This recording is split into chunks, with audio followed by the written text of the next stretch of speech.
quede claro y que bueno, lo refuerzo con lo que usted me responde con el atributivo inteligencia artificial en sí, es la epistemología experimental. Epistemología y filosofía de la ciencia. La filosofía de la... Yo lo traté de... Es un análisis filosófico del valor del conocimiento científico. Entonces, ¿cómo analizamos filosóficamente el valor del conocimiento científico en el entorno experimental, en el entorno de la experiencia? Es ver si es que, por ejemplo, esto implica ver, por ejemplo, que lo que diga la ciencia dé resultado en el mundo real. Ah, ya, lo que está como teoría. La teoría, claro, la teoría, tiene que tener un la resultado. ley de la gravitación universal, que es cuando las cosas se precipitan al centro de gravedad, ¿no? Entonces, sí es cierto, sí es cierto. Es un análisis a ver si es que el presupuesto de la ciencia se cumple en condiciones verdaderas, no reales. La frase que tenía... No, esto. ¿Qué, loco? Profesor. Es con un polo de universidad. Yo trabajo ¿En universidad sí? Ah, qué bacán. Yo soy vocero. Ah, qué ficho. Porque hay un montón de cosas en la universidad que a mí me servirían luego como artículos de Sí, televisión tiene... digital. Bueno, Te voy a es mandar más un mail libre. para... No siempre es libre. O sea, a mí me parece yucasa porque de pronto me piden que Es me que escriban acá alguna dice vaina y no sé cómo contar escribir. una Yo soy una historia tablet mucho tonal. y mucho Yo ni menos siquiera que le creo contar tu una cuenta. historia. Ya, fácil un día te fastidio para o sea, Sí, aquí- normal, bueno, porque ahí ahorita que, ¿cómo se llama? Que estoy viendo todo lo que los eventos y me mandan así, ¿cómo se llama? A mí me interesa A llenar a todos. la bibliografía que puedes sacar que se ha puesto De la biblioteca virtual. Claro, la pues, biblioteca virtual y hay un una huevo de biblioteca. cosas, sí. Y los open course también, que son buenas. Sí. Me voy a fastidiarte un día. Ya, perfecto. Negociamos la nota de un trabajo. No te voy a mandar a sentarte mañana. Profesor, acá Dime. dice que contar una historia es mucho más y mucho menos que contar una historia. Ya. Por ejemplo, acá habla de que contiene la claridad de lo visto. Se refiere a que sí, cuando yo cuento una historia, por ejemplo, no es solamente hablarla, sino que la otra persona se puede imaginar. Claro, debo lograr eso en la ¿Tiene acción que ver con comunicativa. eso? Sí. Es mucho más en torno Que que, lo además, vi. decir las cosas como las digo, Ya. implica desarrollar un vínculo con un contexto que creo a través, por ejemplo, de mis palabras, de mis gestos, de mis formas de decir. Ya. Una cosa es que yo cuente una historia en torno el clásico macho que cuenta cómo se ha peleado, ¿ya? Si es un contexto en el que, por ejemplo, hay una chica a la que quiere impresionar, va a contar que su contrincante era grandazo, fuerte, muy malo, para que cuando cuente que le pegó, ¿ya? O sea, se vea más fuerte. Ay, sí, qué fuerte que eres. Una cosa así. O sea, de pronto, me peleé ayer, pero claro, no me he peleado con... De pronto me he peleado con un pata chiquito y flaquito. No, pero para mí era maloso. O sea, claro, o sea, las palabras que digo, o sea, no necesariamente tengo que decir que era así. Simplemente narrar las cosas de modo tal que las personas supongan que me he peleado con un gran monstruo, ¿ya? Y claro, es mucho más en torno a eso, porque nos ofrece contexto. Y es mucho menos... Cuando ¿sí? se desborda ya todo. Cuando se No, más exagera. bien es mucho menos en torno más bien al contexto meramente lingüístico, ¿no? O sea, es mucho menos en relación a que igual cuando cuentas una historia lo que haces finalmente es narrar un acontecimiento, ¿sí? Desde una perspectiva personal. Eso es un achicar por completo todo el contexto que la Se refiere historia... que es mucho más cuando le pongo emoción, cuando le pongo más, cuando describo más. Cuando permito a la persona imaginarse más cosas. Ah, ya, Y pero es mucho igual- menos si es que lo analizo como acto comunicativo, ¿no? O sea, como un acto comunicativo una historia da lo mismo si la cuenta Vargas Llosa o si la cuenta, no sé, pues un periodista del Trome, porque finalmente estás narrando hechos. Pero igual dicen que es mucho menos porque así tú cuentes una historia, la otra persona nunca va a entender lo vivido. Nunca va a entender tu vivencia como tú la has vivido. Por eso dicen Pero, que es mucho menos. sí, pero sí como tú la has contado. Ya. Profesor, ¿a qué se refieren con naturalización de la fenomenología? Justo lo expliqué hace un ratito. El análisis fenomenológico de contextos naturales del conocimiento. O sea, el contexto, en este caso, de la neurociencia, de la actividad químico-eléctrica del cerebro, como forma de conocer y como forma de actuar, ¿sí? Y el contexto de la inteligencia artificial, como forma de interactuar con otros, digamos, un teléfono inteligente es inteligencia artificial. Ahora, por ejemplo, dependemos, los chicos ya no toman notas, toman fotito de la pizarra o a la diapositiva. ¿Ya? ¿Eso qué hace? Que tengan menos memoria, su memoria está menos desarrollada. ¿Ya? Entonces, el análisis de ese tipo de contextos es un análisis en que la fenomenología describe el campo natural, ¿sí? El campo natural a nivel biológico. Profesor, ¿qué es ego trascendental? ¿A qué se refiere con eso? Lo expliqué en la primera clase, ¿te acuerdas? No te acuerdas. Es que no prestan atención. El ego trascendental es, a ver, vamos a ver. En cada sujeto hay, ego es yo, sujeto. Ya. En cada sujeto hay dos caras, como si fuéramos una moneda. Una cara es lo práctico, nuestra vida cotidiana, ustedes y, nosotros, y yo aquí conversando de algo, ¿sí? Sin ningún tipo de profundidad en quienes somos. Y otra cosa es la cara trascendental, que es la que nos permite tener la estructura que luego va a darle forma a la práctica. Por ejemplo, lo que me permite ser un ser humano cultural, lingüístico, ¿sí? Es mi subjetividad trascendental, es lo que marca las pautas y la posibilidad de una estructura que luego se va a interrelacionar con la historia. O sea, lo que me permite ser quien soy en la práctica, ¿sí? Es mi subjetividad trascendental, es el ego trascendental. Estos dos términos que los relacionan con respecto a la pregunta ¿cómo en este mundo o realidad que parece ser común en todos los seres humanos todo cobra validez de ser la experiencia tanto personal como colectiva? Y me hablan de la enacción y la autopoiesis, que según lo que investigué decía... ¿Enacción? Enacción. Decía, dar vida o representar algo. Y la autopoiesis es mantenerse solo, vivir. La autocreación. La autocreación. Poiesis es creación. Entonces uno se constituye, se hace quien es. Se hace quien es en la interacción con el medio, por ejemplo. O sea, mira, tú eres un ser humano. Ajá. Vienes al mundo solo como eso. O sea, completamente desnudo de quién eres. Tu personalidad no está formada, tu forma de ser no está hecha. Yo me creo. Claro, te creas para ti mismo, ¿no? Claro, con influencia del entorno, o sea, mientras vas madurando, por ejemplo, el entorno te deja de afectar ciertas cosas. Claro, te deja de afectar en ciertas cosas o deja de ser simplemente una afección de la que eres víctima y se convierte más bien en una afección de la que eres partícipe. ¿Sí? O sea, una cosa es que cuando eres pequeñito, ya, te vuelves gritón porque en tu casa todos gritan, ¿no? Y otra cosa es que ya de grande puedas modular, por ejemplo, tu modo de ser, tu forma de ser. Eso es creas una personalidad mucho más propia, mucho más controlada por tu propia autoconciencia. Y cuando me dicen cómo este mundo en realidad que parece ser común a todos los seres humanos, cómo cobra validez, esa es la experiencia tanto personal como colectiva. Claro, el mundo que es para todos tiene valor para todos y para cada uno a la vez. Claro. Esto es una mesa para todos y nada más que una mesa para todos. Pero si yo soy hijo de un carpintero, ¿sí? Para mí la mesa me hará recordar a mi papá. Ese es el individual y claro, la mesa para todos. La mesa para todos es la mesa, ya nadie está pensando en el carpintero que ha hecho la mesa. Pero si tu papá es carpintero, te hará recordar a tu papá. Si tu papá es carpintero, hola, ¿cómo estás? Y tu papá que es carpintero y además ha muerto y siempre hacía mesas, entonces te hace recordar con cierta nostalgia. La mesa te pones a llorar.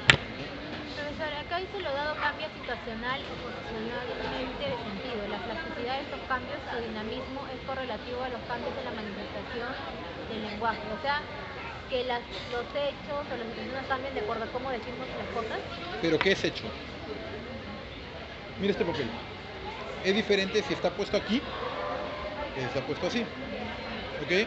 Mira el papel, no me mires a mí. Es diferente si es que lo pongo acá y solamente puedes ver una puntita. El hecho cambia en torno a la posición que tiene y también en la posición en la que tienes tú. Si estás parada, estás sentada, estás más lejos, estás más cerca. Si estás de mal humor o de buen humor, ves las cosas diferentes. ¿Sí?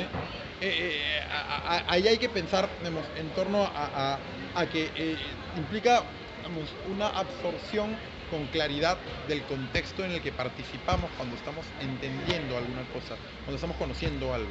O sea, todo contexto implica una situación, un contexto situacional del sujeto y del objeto, que van variando. O sea, la hoja es la misma hoja, pero no es la misma hoja si es que se ve aquí, o si es que se ve aquí, o si es que se ve de esa manera. O sea, sabemos que es el mismo objeto, pero no lo experimentamos de la misma manera.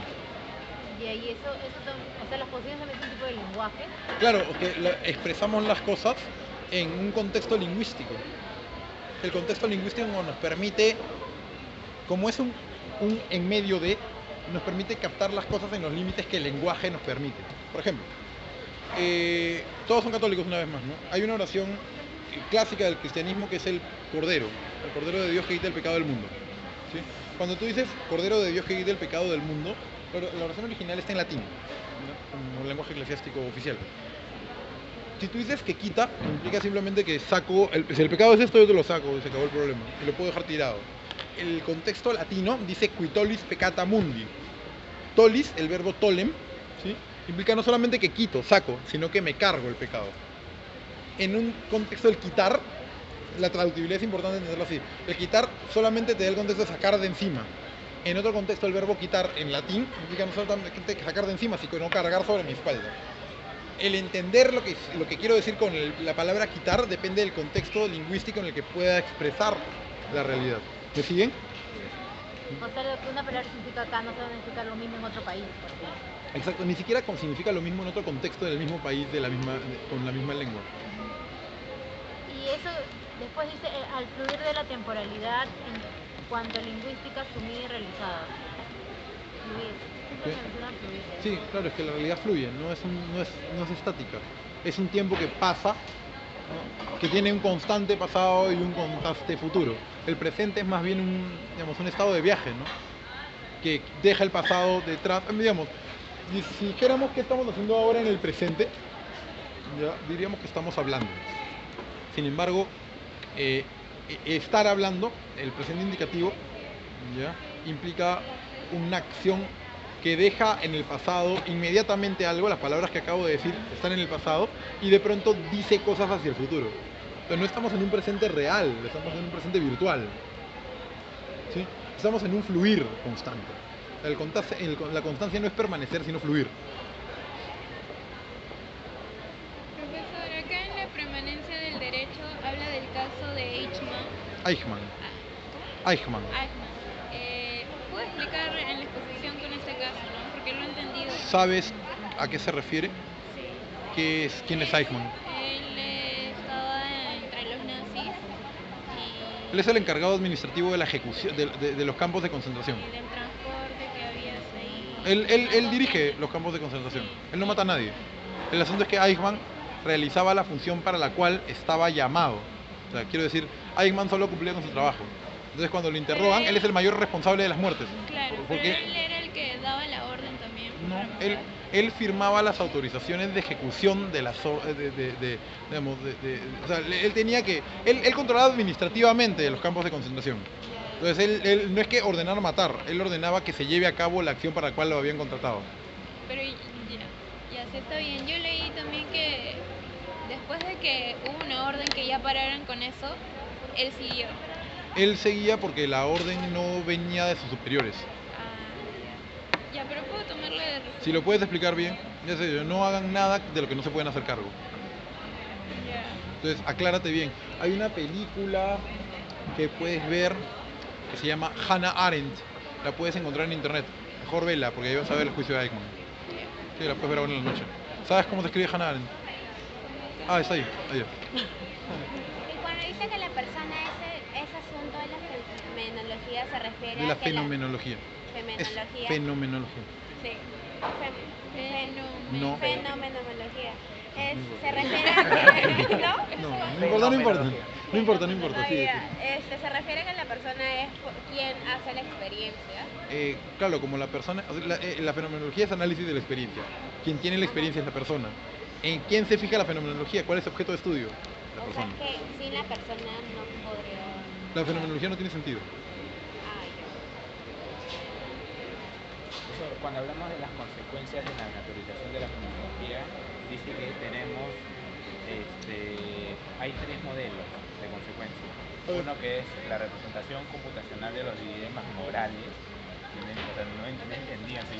El hablar de los dilemas morales en un ámbito puramente lógico. En otras palabras. A ver,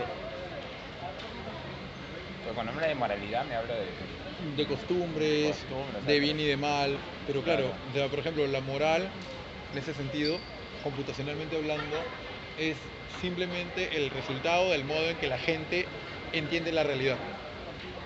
Entonces, por ejemplo, hablando de moral y de valores, el hecho de que una persona le saque la vuelta a otro, ¿sí? en la vida cotidiana es grave, claro. ¿sí? Es un hecho condenable. En un análisis computacional Es simplemente un hecho. Lo que ha pasado es que una persona que tenía una pareja ha estado con otra persona que no es su pareja. Y ya está. Pero no hay más. No hay más, o sea, que solamente describimos actos. Por cómo son, no por lo que significan.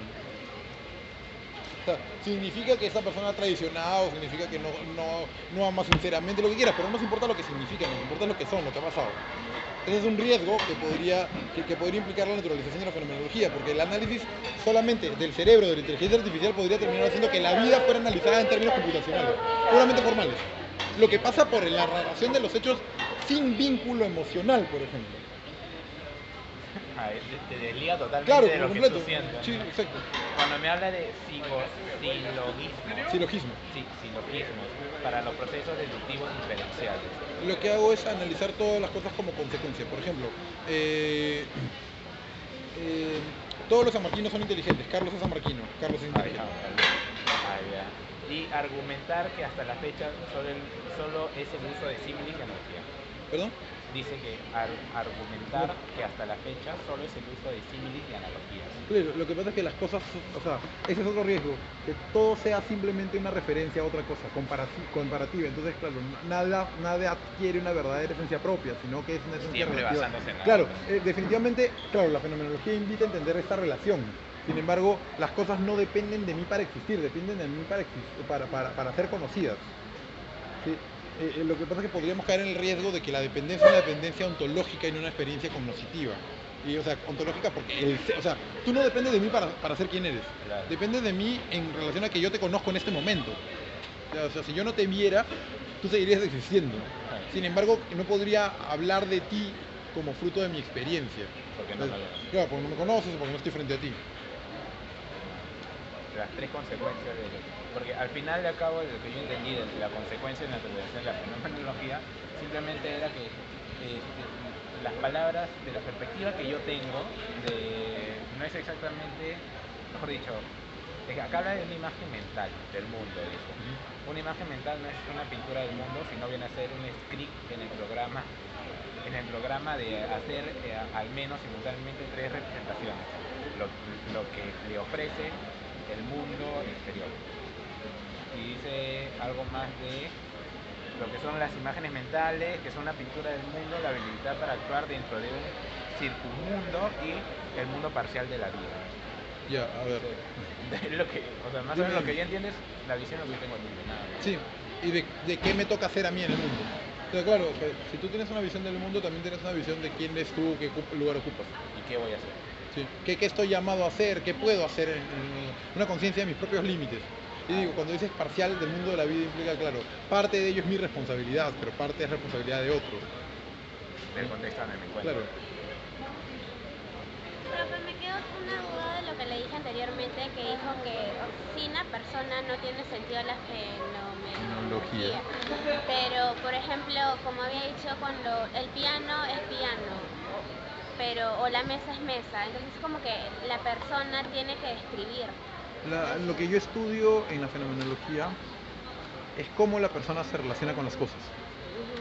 ¿Ya? Ahora, yo no puedo describir fenomenológicamente cómo las cosas se relacionan entre sí. O sea, yo no puedo saber qué tipo de relación tiene la mesa con el suelo, por ejemplo. Entonces, la único que puedo decir es lo que veo. La mesa está sobre el suelo está debajo de la mesa. ¿Sí? Ahí no hay algo que pueda pensar como qué tipo de interior hay en la relación de cada uno de los objetos. Pero cuando describo la relación de un sujeto con el mundo, sí puedo tratar de entender cómo esta persona está sintiendo, captando, percibiendo al mundo. Puedo tratar.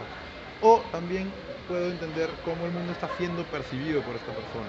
Entonces mi objetivo es entender la experiencia hacia donde puedo alcanzarla, que es hacia la parte del sujeto. ¿Me sigues? O sea, porque el sujeto le puede comunicar a los demás la Exacto. descripción Y además porque tú también eres de esa sujeto. relación. ¿Me entiendes? Tú no puedes saber cómo un gato se siente, pero sí puedes saber cómo se siente otra persona. No exactamente, pero si puedes saber alguna cosa es en tanto tú puedes, digamos, tener empatía con ella y saber cómo te sentirías tú si hubiese pasado algo como lo que le pasó al otro. ¿Me sigue? Y cuando me dice, por ejemplo, Y no solo la persona en sí, sino sus modos de adscripción a procesos familiares, educativos, sociales. Esto es, hay tanto fenomenología trascendental del sujeto y fenomenología de la persona como fenomenología de la vida comunitaria. Hay un nivel de análisis fenomenológico de una persona y su contexto vital como un análisis fenomenológico del contexto social entero. Y de cómo se interactúa, por ejemplo. Se refiere, por ejemplo, que si yo soy médico, hablo en términos de médico. Hablo en términos de médico, veo las cosas como médico. Es curioso porque de pronto ves, o sea, como médico, no sé, alguno de sus papás es médico, ¿no? Pero los médicos tienen, cuando tienen un tío médico, alguien médico cerca, no tienen, tu abuelo es médico. ¿Sí? ¿Tu abuelo todavía ejerce la medicina? ¿Perdón? Pero ¿lo has escuchado juzgar médicamente cosas? Te quiero decir, al médico es bien raro que algo lo preocupe. Sí, No pasa nada, exacto. O sea, pero cuando le pasa algo a él, ay Dios mío. claro, es que lo que pasa es que él percibe perfectamente lo que él tiene. Entonces, claro, piensa en qué podría, en el diagnóstico que podría tener, pero de pronto, claro, una cosa es una mamá primeriza, ¿no? Jovencita, que adora a su bebé y que de pronto el bebé estornuda y se asusta y se pone a llorar, se va a morir. ¿No? Y otra cosa es el médico que lo ve con fiebre 39, no pasa nada, se le va a pasar, todos los bebés enfermos. Entonces es la forma en cómo percibe cada persona según la situación. Exacto, en la que está. exacto. Eso en el análisis personal, y en el análisis social implica la interacción social. Por ejemplo, ¿cómo siente la sociedad peruana cierto tipo de cosas? Que el Perú pierda un partido, ¿no? La sociedad se deprime.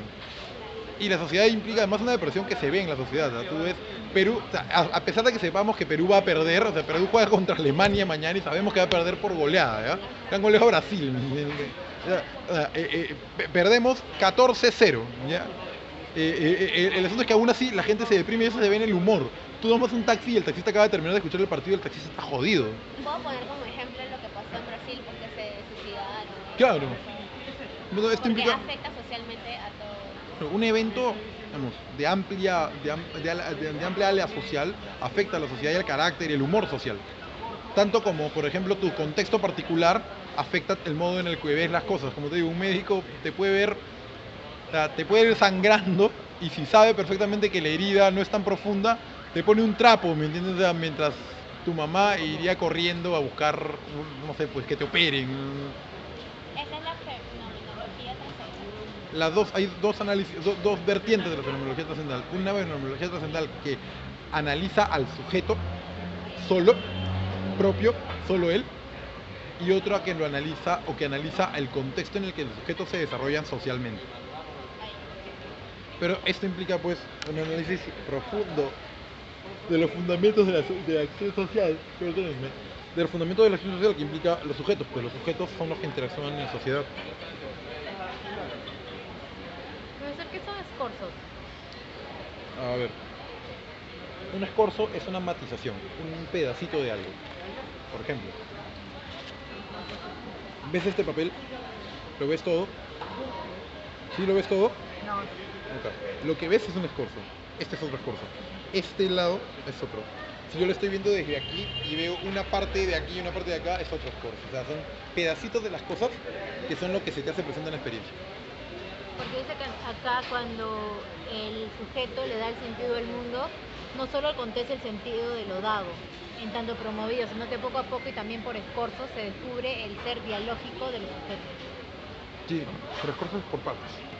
¿Pero a qué se refiere que descubre el ser dialógico? Que también entendemos cómo el sujeto capta. Dialógico es un diálogo. De alguna manera entre... ¿Diálogo? En diálogo, dialógico, diálogo. ¿Sí? Ahora, lo que pasa es que como capta el sujeto también nos dice cosas de él. Yo, por ejemplo, puedo saber cosas de ustedes según cómo veo que aprenden. Hay gente que, por ejemplo, toma muchas notas, ¿ya? Entonces, podría hablar de su personalidad en torno a las notas que veo que toma. Hay gente que de pronto la tiene muy clara simplemente escuchando. O sea, el modo de captar la realidad, el modo de aprender también me va descubriendo cosas de cada uno de ustedes. Yo no podría, por ejemplo, decir, como yo, por ejemplo, soy muy auditivo. Yo puedo escuchar horas a alguien y acordarme perfectamente lo que dice. Nunca escribo, nunca tomo notas, ¿ya? Para mí, tomar notas es una cuestión que no hago en una charla, por ejemplo. Entonces la gente te diría, me podría reclamar, pero ¿por qué no tomas notas? No vas a entender. No, porque claro, si tomo notas me distraigo. Los profesores dicen eso. Sí, también lo digo porque sé que ustedes necesitan anotar, porque no son, o sea, la generación a la que pertenecen no es una generación que presta atención auditivamente, por eso me preguntan cosas que ya he explicado. No, claro, pasa eso, o sea, yo me mato explicando, todas las clases explico lo que es fenomenología y todas las clases me lo preguntan otra vez. Todas las clases digo cuándo va a ser el control de lectura y todas las clases me lo van a preguntar. Entonces, sé perfectamente que necesitan escribirlo. Sí, yo sí. Entonces, tomen nota. Full nota. No, hay gente que toma notas. Yo si me pongo a tomar notas, me distraigo. No, pero uno se distrae, porque Claro. te estás tomando nota y Sí, te estás y ya concentrando está en lo hablando de que otra cosa y Claro. está perdiendo lo que estamos. Por ejemplo, por eso es bueno llegar leyendo. Cuando uno llega leyendo, sabe de lo que está hablando. Entonces, tomas la nota en un contexto, se te facilita. Claro, ¿Y cuándo se refiere cuando le damos sentido al mundo? Dice pierde su materialidad y solo queda relaciones de sentido. Sí, no es que la pierda, pero pierdes el interés en lo que es como cosa, te interesa lo que es como sentido. O sea, no te interesa, por ejemplo, en ver la mesa, no te interesa la materialidad de la mesa, sus dimensiones. Te interesa, en algún caso te interesarán las dimensiones, si te interesa, por ejemplo, saber cuánto mide la mesa. Pero en otro caso te interesará su color, en otro caso te interesará lo que vale para ti si es que es la mesa en donde conociste a tu primer amor, no sé. ¿Me entiendes? Sí. Ya no te importa la cosa como cosa, te importa como significado, como lo que es para ti según el interés que le tengas. Profesor, ¿me podrías explicar qué significa el término exordio? Perdóname, Exordio, porque he leído toda esta parte del exordio, pero no entiendo. no te puedo explicar todo. Tú hazme preguntas y yo te contesto. No entiendo por qué se relaciona con ese nombre exordio. ¿No tiene relación entre el título y lo que escribe? Sí. ¿No sabes lo que significa exordio? O sea, búscalo en un diccionario. Exordio es una palabra como título. Busca qué es un exordio. Vas a ver cómo. Búscalo, ¿tienes un teléfono ahí donde puedes buscar cosas? ¿Alguien le puede prestar un teléfono inteligente? Inteligencia artificial. Ahí está, mira, tienes una. ¿Te das cuenta cuál es el problema con la inteligencia artificial? Ay, Es un ejemplo práctico de la inteligencia artificial. no voy a citar el. Sí. Profesor, Ya saben, que preparen una exposición clara. ¿Sí? No luzcan confundidos en la exposición. Porque yo lo siento cuando veo que no saben. Y veo que no saben cuando están mirando un papelito y no saben qué decir. Cuando están mirando la diapositiva y no saben cómo explicarlo. Entonces, ¿se dan cuenta? Yo siento a la gente cuando le pregunto, ¿qué significa lo que acabas de decir? No me pueden decir. Y no me pueden decir, entonces, ¿para qué lo dicen? Eso confunde a los demás. en la última exposición se nos quedó bien claro. Sí. Profesor, cuando hablamos de La gente ha salido palteada. ¿Qué significa exordio? Preámbulo. ¿Qué significa preámbulo? Busca qué significa preámbulo. Yo sé perfectamente que no sabes. Ahora sale exordio, ¿no? No busquen significado, no en sinónimos. Así sabe, ¿no? ¿Qué es tal cosa? Dices tal cosa más chiquita, ¿no? Eso siempre significa. También hay un punto donde habla del experimento. ¿Qué significa? Dice antes de principio algo. Exacto. ¿Y eso qué significa? Introducción. Ya está. ¿De qué te habla la introducción a un libro? Te hace un resumen del libro, te dice de lo que va a tratar. Ya está. ¿Has visto? Ahora sí tienes sentido. Tan fácil. Me importaba mucho saber qué era exordio. ¿Qué? Bueno, ¿entiendes? No, o sea, no importaba mucho saber qué era exordio. Yo pensé que tenía que ver algo con. No, si te hubiese ido a la duda existencial, si hubiese buscado la palabra en el diccionario. Profesor, cuando hablamos de representación y representificación, Ya. que es el último punto, dice, obviamente diferencia entre los dos títulos. El primero se refiere a la investigación empírica, o sea, sobre la mente. Mejor dicho, explicar en sí a qué se refiere ¿qué se refiere con la investigación empírica? Mejor dicho, basada en la experiencia Sí, de la mente. Ahí sí hablamos de mente, no de cerebro. sí. O sea, mejor dicho, es lo que ¿Qué significa representar? no Poner algo en lugar de otra cosa. Es un concepto jurídico. Si tú eres mi representante, tú vas a ser imagen empresarial. ¿No? Tú vas a ser representante de una empresa. ¿Qué significa eso? Que tú eres la empresa. De poner algo en lugar de otra cosa. Pero que la represente. Claro, que tenga ¿Ya? relación, obviamente. Pero que tenga una relación sintética, ¿no? Tú eres la empresa a la que representas. O sea, tú eres el representante. Ahora, ¿qué es representificación? Es memoria, por ejemplo. En la memoria, tú haces presente algo. Entonces, acuérdate del primer día de clases. ¿Te puedes acordar de tu primer día de clases? Sí, me acuerdo. ¿Ya? Bueno, haces presentes los hechos que sucedieron en el momento. Eso es representificación. Lo traigo, mejor dicho, que eso. Traer a la presencia. volver a presentar. Cuando hágame el ejemplo de dice los valores son habitualidades, la palabra habitualidades, mejor dicho, Hábito. que ya ni lo pienso, simplemente son saludo a alguien porque Por educación, ¿me entiendes? Pero No es que vea. no lo saludas caminando diciendo soy educado, sí, ok. Y me han enseñado tal cosa, sí. Y entre ellas me han enseñado a saludar, sí. Yo no saludo cuando es educado, sí. Hola. Lo saludas nomás.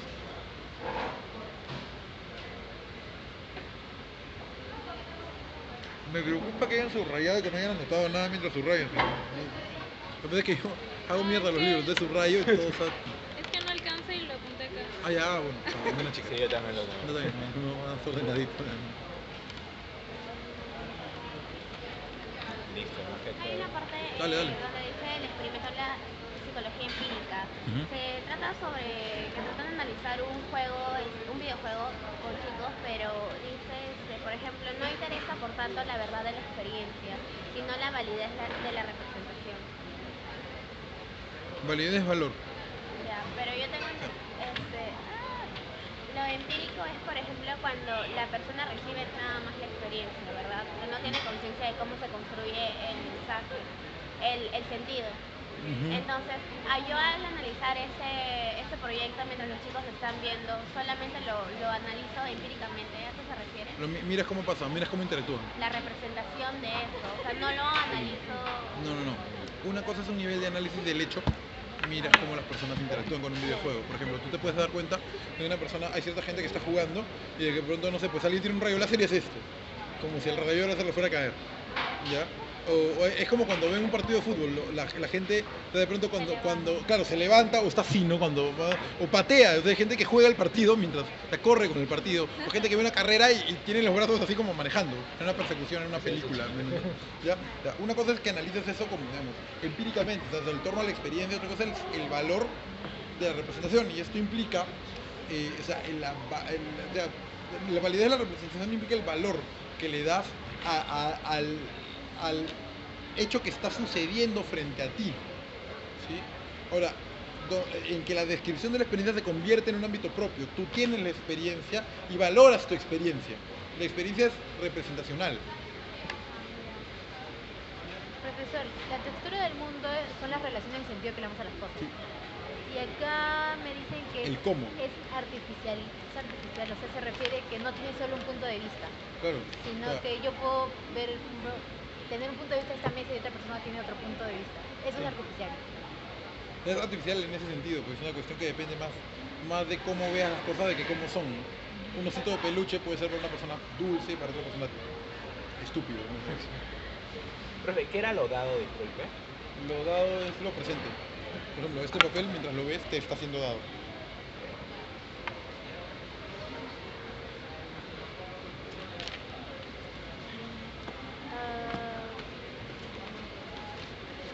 Acá me hablaban que hay una diferencia, que el sentido dice no fluye, sino emana o surge.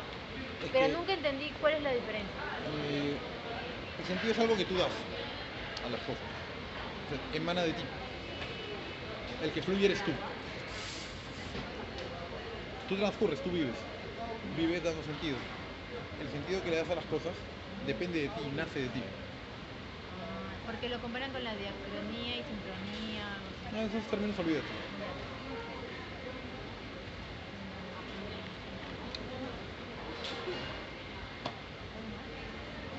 ¿Ya están?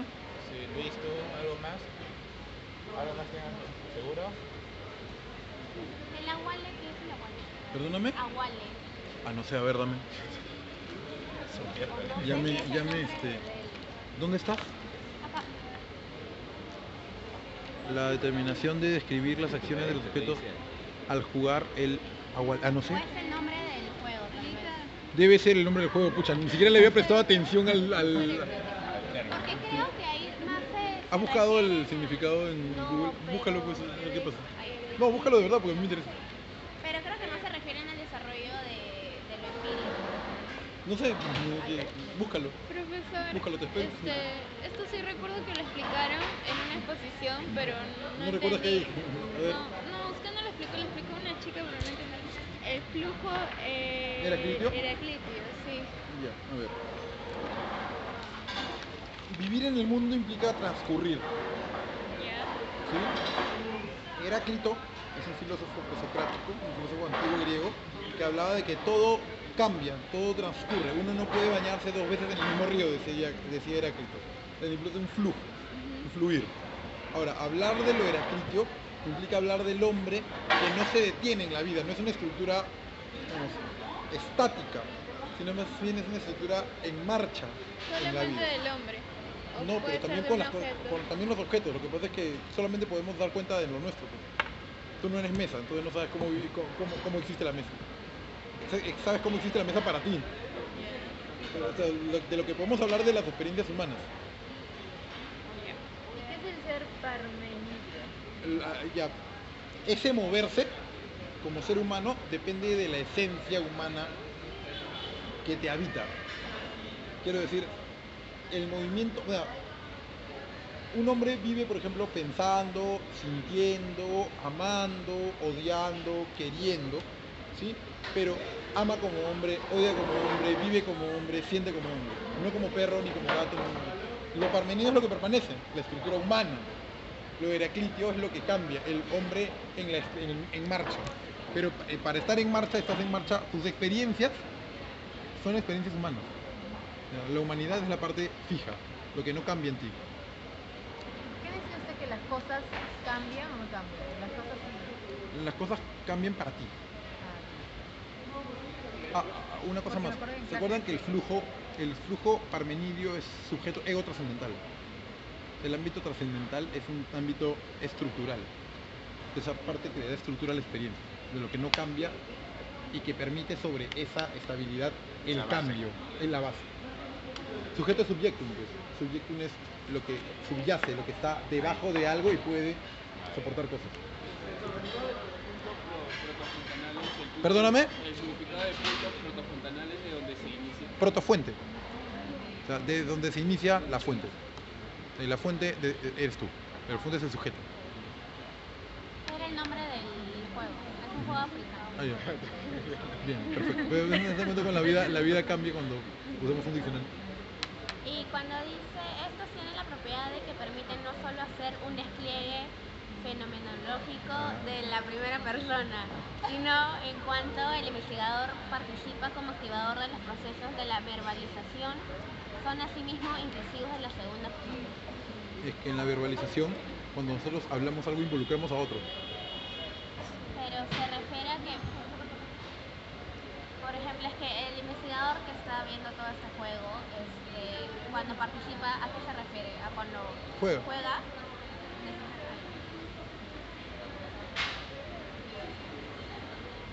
Oye, de pronto, no te ofendas, pero no te había visto antes.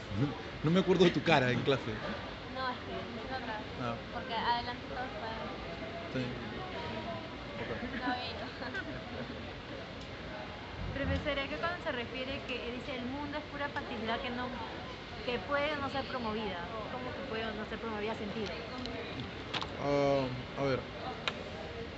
Toda mi experiencia actual es sentido. He sentido la mesa, he sentido Giancarlo, Gianfranco, perdóname, Gianfranco, he sentido tú, he sentido tu separata, he sentido el celular. Atrás de mí, ¿ya? También hay cosas y también hay hechos, pero mientras no tenga experiencia de ellos, no son sentido. Ah, ya, claro. Ya, gracias. Profesor, acá en la identidad narrativa dice que cuando se cuenta algo, el otro aparece y puede corregirlo. Pero ¿cómo puede corregirlo si ese otro no ha vivido lo que está contando el Si tú me cuentas alguna cosa o me dices, por ejemplo, cómo has leído el libro, yo te puedo ir corrigiendo según cómo lo has interpretado. No, tú me cuentas algo y no sabes qué palabra decir y dices una palabra equivocada que no describe correctamente lo que estás queriendo describir, ¿te correcto? Parece necesario que el otro ya haya tenido experiencias anteriores. O que por lo menos domine el lenguaje, por ejemplo.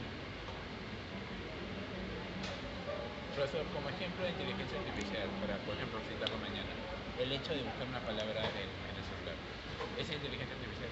Es el uso de la inteligencia artificial. El uso de Sí, Porque- pero ten cuidado, porque el buscar una palabra en el celular es como buscar una palabra en el diccionario. Pero me problema- evita ir a buscar un diccionario, buscar la sí. página, buscar la letra, todo ese proceso. Sí, te lo evitas. Sí.